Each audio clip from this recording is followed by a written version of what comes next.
জনতা, জনতা, ইন্দিরা জনতা,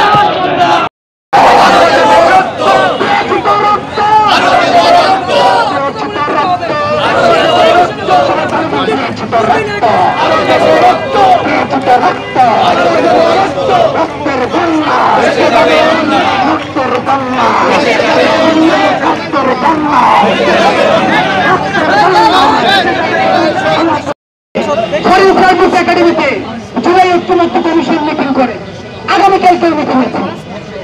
আপনারা জানেন প্রায় এরকম মিটিং করা হচ্ছে। আলী রিয়াজ সাহেব বলেছেন, প্রথমে বলেছেন দেখেন এই পুলিশের মাধ্যমে লাভ নেই, এটা নতুন কিছু নাই। সুতরাং আমরা একটা কথা আপনাদেরকে জানাই রাখি, আজকে এই প্রোগ্রাম এমনও হতে পারে আগামীকালকে যে এই জুলাই ঐক্য কমিশনের মিটিং আছে রাজনৈতিক দলগুলো ওই জুলাই জনতা চতুর্দিক থেকে ঘিরে ধরতে পারে। চা খাও, নাস্তা খাও, হাজার হাজার মামলা প্রত্যাহার হয়েছে বিএনপি জামাতের এই জুলাইয়ের কারণে, নাকি আমাদের হয়েছে?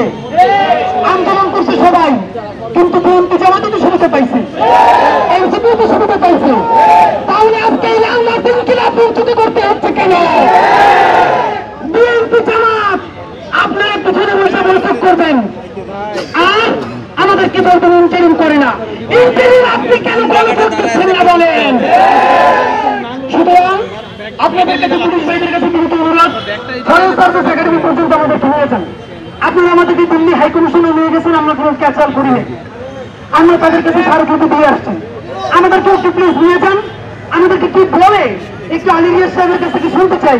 আমেরিকা থেকে ভদ্রলোক আসছেন, আবার চলে যাবেন, তো এই ফাঁকে আমরা একটু দেখা করে আমরা একটু ভালো হতে চাই।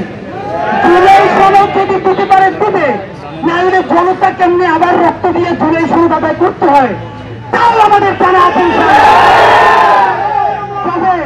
অনেকেই বলে আবার রক্ত দিবে, রক্ত এত সস্তা না। জুলাই জনতার রক্তের আগে তোদের রক্ত ছড়াতে হবে।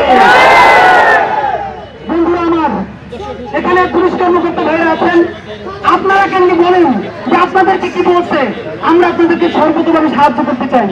আমরা অসুস্থ, আমাদের জীবন দেয়, জুলাই সনদটা কবে পাবো প্রয়োজনে তাদের সাথে কথা বলেন, বইলে আমাদেরকে একটা ডেডলাইন দিতে বলেন।